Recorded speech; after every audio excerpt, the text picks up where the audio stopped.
Pertanyaan pertama dari Medan, apa yang membuat faktor apa yang membuat penyebaran Islam itu cepat di Nusantara? Tradisi orang Melayu kalau membuka hutan, mau bertanam padi, mau bercocok tanam, itu hutan itu disemah dulu. Orang Riau tahu disemah. Disadakan sajen sesembahan untuk jembalang tanah hantu-hantu penjaga hutan. Hai hantu segala hantu, tolong nanti angin ini jangan kencang supaya apinya yang terbakar ke sana. Tolong nanti maka dipotongkanlah di situ kepala kambing. Dipotong kambing, lalu digali tanah, dimasukkanlah kepala kambing. Jadi kalau ulama itu dulu datang membawa parang panjang, lalu mengatakan ini syirik, ini adalah haram. Mungkin hari ini orang Riau tidak menyembah Allah, tapi masih menyembah hantu. Karena dai-dai itu akan mati. Lalu bagaimana metode yang dipakai ulama dulu? Datanglah ulama ke Siak, lalu melihat orang Melayu masih memotong kepala kambing masuk ke dalam, ditanya, apa yang kau masukkan ke dalam tanah itu? Kata orang Melayu, aku memasukkan kepala kambing. Oh, masukkan aja darahnya ke dalam. Terus kepala kambingnya tuh, kepala kambing kasih ke aku. Itulah asal muasal kepala kambing dikasih ke ustadz kalau kenduri. Maka kalau antum kenduri, acara akikah, acara walimah di Riau ini, ustadz pasti dikasih kepala kambing. Kenapa kepala kambing itu berpindah dari dalam tanah naik ke piring ke depan ustadz? Karena ustadz dapat menjamin bahwa hantu ini cukup dikasih darah saja, tanpa harus membawa pedang mengatakan perbuatan ini syirik, ini adalah sesat, neraka jahanam, kau berarti sudah, dengan cara yang lembut.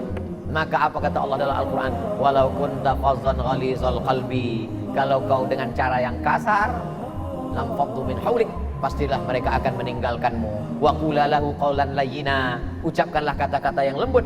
La'allahu yatadzakkara aw yakhsha, mudah-mudahan mereka menjadi ingat Allah dan takut kepada Allah. Itu salah satu sampel contoh di Sumatera. Bagaimana dengan di Jawa? Sunan Kudus tahu bahwa di Kudus ini orang Hindu banyak, maka dia buat menara masjidnya itu cantik. Saya sampai ke menara Kudusnya, tengok, memang betul cantik. Supaya apa? Supaya orang Hindu tidak merasa asing dengan bangunan itu. Akhirnya mereka datang, familiar. Mereka lihat, oh ini biasa, tempat ibadah kami pun begini. Mereka mulai intip-intip ke dalam. Mereka lihat di dalam. Mereka biasanya pakai gending, pakai gamelan. Ternyata di dalam ada juga wayangnya. Dikemas cerita-cerita Nabi dan sahabat dalam bentuk wayang kulit, lalu kemudian dipukulkan gending. Maka kita mengenal ada istilah sekaten. Sekaten diambil dari syahadatain, asyhadu an la ilaha illallah wa asyhadu anna muhammadan rasulullah. Dia tahu orang Jawa suka menyanyi-nyanyi. Antum kalau di masjid di Pekanbaru itu habis azan tak ada suara, berhenti.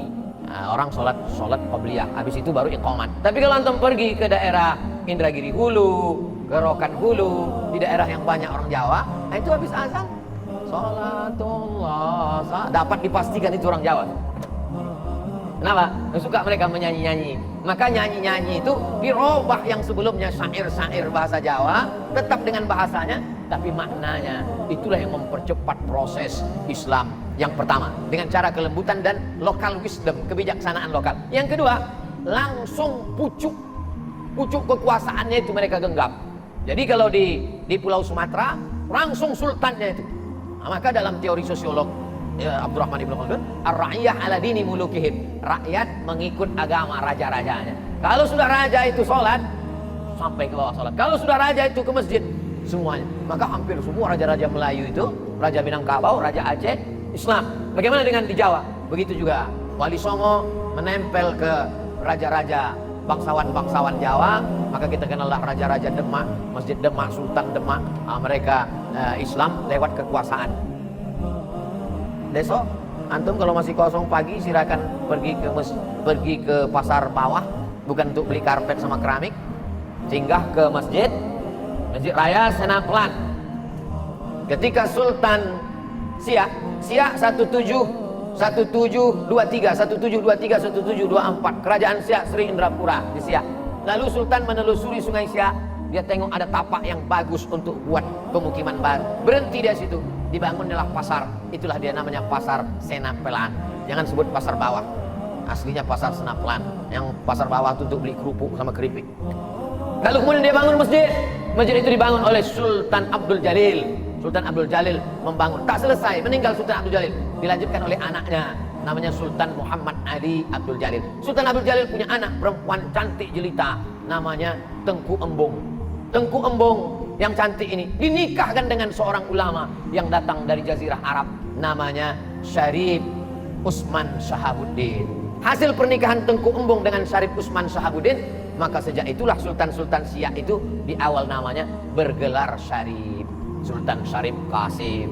3. Jalan Sultan Syarif Qasim, Universitas Islam Sultan Syarif Qasim, dan airport Sultan Syarif Qasim. Dulu antum kalau datang ke Riau, ladies and gentlemen, kita akan turun ke airport Simpang 3. Dirobahlah pada masa Presiden Abdurrahman Wahid, Kiai Haji Abdurrahman Wahid berikan kata sambutan, ini sudah tepat namanya airport Sultan Syarif Qasim.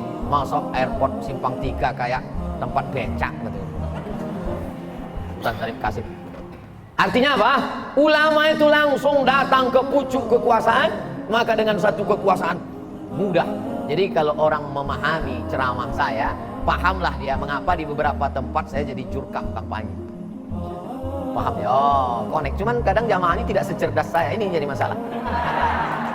Paham ya? Ceramah saya tablik akbar.